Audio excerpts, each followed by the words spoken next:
Lanjut. Bab 5, jaringan komputer dan internet. Oke. Sekarang di segmen terhubung ke internet dengan aman. Ini adalah informatika kelas 8 ya, bagian 26. Kita akan bahas halaman 104 sampai 109. Let's go. Nah, kita sampai pada terhubung ke internet dengan aman, guys. Nah, pernah lihat logo internet positif? Ayo kalian buka apa? Ngaku. Jangan khawatir, biasanya itu bukan karena jaringan internet kalian bermasalah, tetapi karena website yang kalian buka itu berbahaya, sehingga oleh pemerintah aksesnya dibatasi. Pemerintah Indonesia yang membatasi akses website dengan cara diblokir, ya, dinamakan internet positif. Itulah gunanya Menkominfo. Kalau ada yang berbahaya diblokir. Internet positif ialah istilah yang biasa digunakan untuk menamai aktivitas pemblokiran atau pembatasan akses terhadap website yang dianggap tidak dimuat oleh pemerintah atau dianggap tidak layak ditampilkan. Ya, dimuat itu kan ditampilkan. Jadi pemerintah akan blokir itu. Ya. Internet positif sendiri mulai digalakkan sejak tanggal 17 Juli 2014 yang diprakarsai oleh Kementerian Komunikasi dan Informasi. Kita mengenalnya dengan Menkominfo. Kalau sekarang ada Menkom Digi, ya kan, diganti namanya. Nah, situs terlarang tidak dapat diakses melalui jaringan karena terindikasi mengandung salah satu unsur pornografi mungkin atau judi. Judi online, judul ini merusak generasi ini ya. Banyak orang yang pusing tujuh keliling gara-gara ini. Phishing, waduh, phishing ini nyuri data kalian. Sarah ini suku ras dan agama, jadi saling menjelekkan satu agama dengan agama lainnya. Dan proxy itu kayak ya memanfaatkan orang lain untuk tujuan tertentu. Jika Anda merasa situs ini tidak termasuk ke dalam kategori di atas, silakan menghubungi aduan konten. Jadi kalau ada sesuatu yang bukan internet positif kok diblokir, nah kita bisa mengadu sebagai masyarakat. Ya, lihat wajahnya, lihat apa anak ini. Jadi gemes Pak Ali ini. Biasanya website yang diblokir oleh internet positif ialah website yang berisi konten negatif, ya, diantaranya ujaran kebencian mungkin ya, seperti hoax ini, aduh luar biasa. Hoax itu berita bohong. Hati-hati kalian dengan hoax ini ya. Jadi berita yang benar dibilang salah, yang salah dibilang benar. Nah, harus kita dapat dari sumber yang benar. Luar biasa menyesatkan hoax ini. Mengandung sara, suku, ras, dan agama. Jadi semakin kesini Indonesia itu kayak semakin mudah diadu domba gitu loh. Dulu zaman Pak Ali kecil itu orang bercanda tentang agama itu kayak ya apa ya, nggak seperti sekarang yang bisa memicu pertengkaran gitu. Waduh, ini semakin kesini kok semakin malah nggak rukun, ini bagaimana ini ya? Banyak orang-orang tidak bertanggung jawab yang mengadu domba masyarakat, dan konten yang berbau pornografi. Nah ini juga ya, sekarang itu banyak sekali konten-konten yang bikin pusing orang tua ini ya. Selain itu juga internet positif memblokir website yang berpotensi mencuri data pribadi yang kita miliki seperti username. Hati-hati kalian ini ya, pencurian seperti ini, phishing ini, PIN, password, sehingga dapat menyebabkan kerugian bagi pembukanya. Ya, web phishing. Ya, mereka itu nyuri data kita dari secara jarak jauh. Ini ilustrasinya kayak gitu ya. Jadi phishing adalah suatu metode untuk melakukan penipuan dengan mengelabui pengguna dengan maksud untuk mencuri data pengguna. Misalnya kalian tiba-tiba dapat pesan seperti surel ya, surat elektronik, email ya, atau media sosial yang meminta untuk membuka sebuah website. Nah, hati-hati ini ya. Sama persis dengan website aslinya. Website yang tersebut kalian diminta untuk memasukkan username, password untuk login. Nah, disinilah data kalian dicuri. Kalian harus hati-hati ketika membuka sebuah website dan memasukkan informasi data pribadi. Data kalian mungkin tidak ada uangnya, tetapi data-data kalian, akun kalian bisa digunakan untuk membohongi orang lain, termasuk orang tua kalian. Ya, akun kalian digunakan untuk minta tebusan ke bapak kalian misalnya, atau ibu kalian, atau memeras bapak ibu kalian, mungkin aja. Jadi ini tetap berbahaya, apalagi kalau kalian menggunakan dompet elektronik. Nah seperti itu, uang kalian bisa habis tiba-tiba, ya kan? Atau perbankan elektronik itu kan biasa kita seperti itu. Nah ini waspada, ini adalah website palsu yang menyerupai Facebook. Kelihatannya mirip sekali dengan Facebook tapi bukan Facebook. Bagaimana ini? Ya harus hati-hati. Kalian perlu waspada saat terkoneksi dengan jaringan internet karena banyak sekali website palsu yang bisa berbahaya yang harus kalian hindari. Sebagai contoh, website di bawah ini menyerupai website Facebook, namun ini adalah website palsu guys, harus dihindari. Data kalian bisa dicuri, akun kalian bisa dimain-mainkan ya.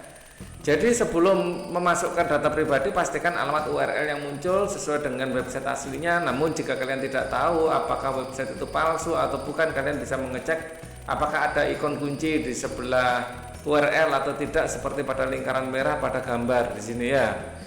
Ya, artinya ya jika ada ikon kunci artinya website aman untuk dibuka karena telah terproteksi dengan baik. Nah seperti itu. Nah ini website aman ya, Kementerian Pendidikan dan Kebudayaan. Kalian belajar di sini. Inside Chamber sebagai apa ini dia? Setting keamanan pada browser.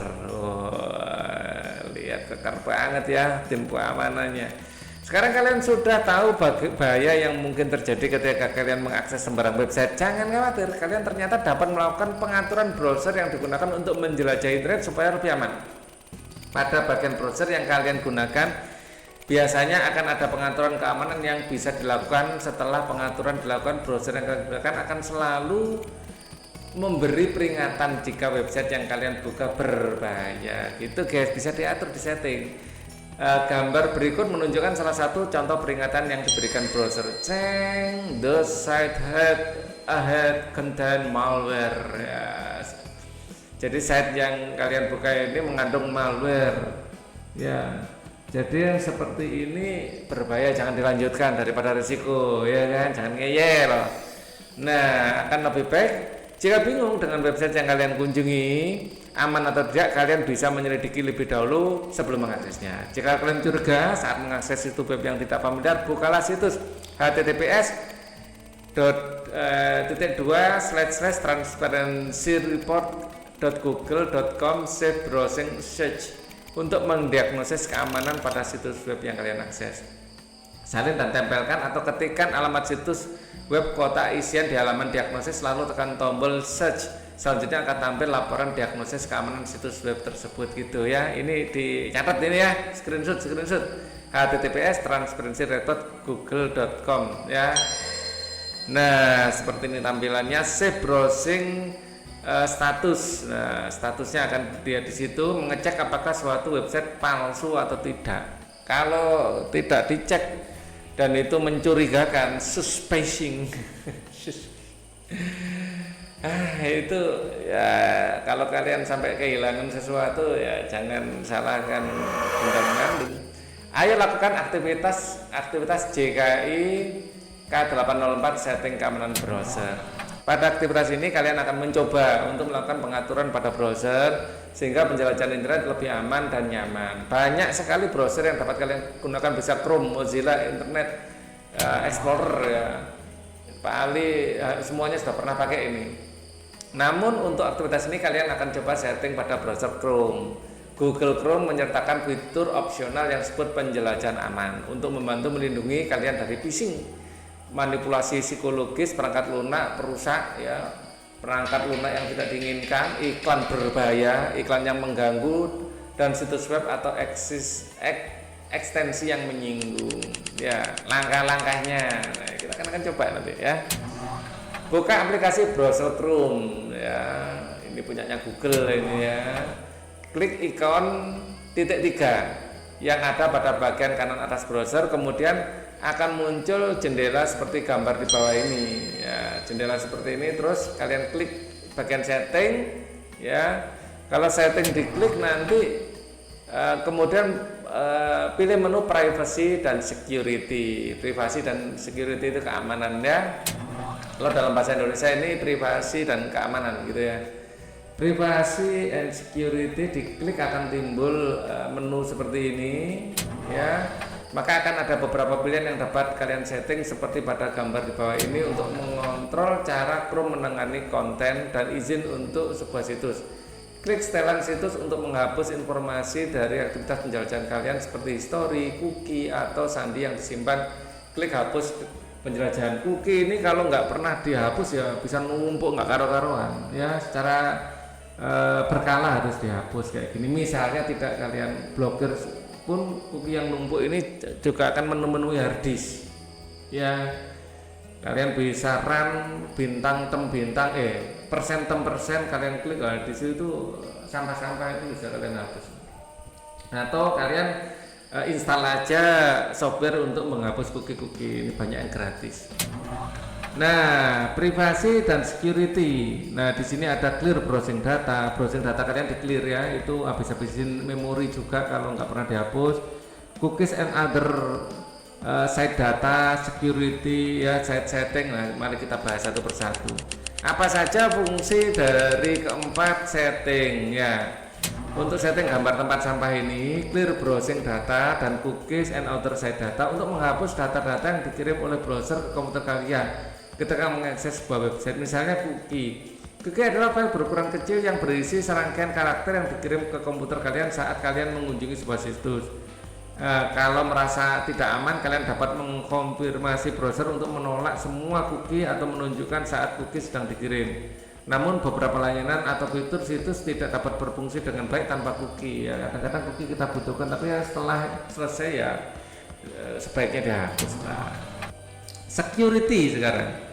Security, kalian bisa mengaktifkan fitur keamanan browser menu dengan pilihan Enhanced Protection, proteksi lanjutan, atau Standard Protection. Perbedaan kedua itu ada pada apa saja yang akan diproteksi ya. Jadi kalian bisa memproteksi apa yang perlu kalian proteksi. Setting ya, ada setting lagi di sini. Setting ini digunakan untuk mengizinkan browser untuk berinteraksi dengan perangkat yang kalian miliki, misalnya GPS pada perangkat mikrofon, webcam dan lain-lainnya. Ya, jadi kita boleh nggak browser untuk mengakses GPS kita, mikrofon kita, webcam kita dan sebagainya ya. Jadi bisa disetting di situ. Ya, untuk tujuan les online dengan Pak Ali ya jangan dinonaktifkan, aktifkan. Ya, kalau nggak diaktifkan nanti lah ya nggak bisa keluar gambar dan suara. Tantangan tambahan, coba kalian lakukan setting pada browser lain seperti Firefox, Internet Explorer, Safari, dan carilah kemiripannya. Ya, kita akan nyoba deh beberapa ya. Nah, sekarang mari kita coba ya. Nah, di sini titik tiganya nyamping ya. Nah, ini adalah Edge ya, browser Edge. Kita lihat, ada setting di sini. Nah, ada setting. Terus kemudian ada privasi and set. Nah, ini emailnya Pak Ali, kalau kalian ingin email Pak Ali boleh. Nah, di sini search and privacy ya. Terus ada di bawah ini family safety ada ya, untuk tujuan keamanan di sini pasti ya. Nah, prevention basic strike loh. Jadi block majority of tracker from all sites loh ini ya. Ada basic allow most tracker across the site. Jadi di sini ada banyak feature-feature yang kalian bisa pilih. Nah, bisa clear browsing data now. Choose what to clear. Nah, bisa diklik. Nah, apa saja browsing history, download history. Ya, bisa clear now. Jadi semua data-data yang nggak kita butuhkan ya bisa di clear dari sini ya. Jadi itu akan menu-menu hard disk kalau nggak di clear. Atau Pak Ali juga punya ini yang lain. Pak Ali hanya ingin menunjukkan aja lah. Ini kalau ini titik tiganya naik dari bawah ke atas ya, sama fungsinya. Tuh di sini ada, oh ini tertutup di bawah. Nah, di sini settingnya ya, setting. Terus kita punya apa lagi? Tuh di sini ada privacy and security loh di sini.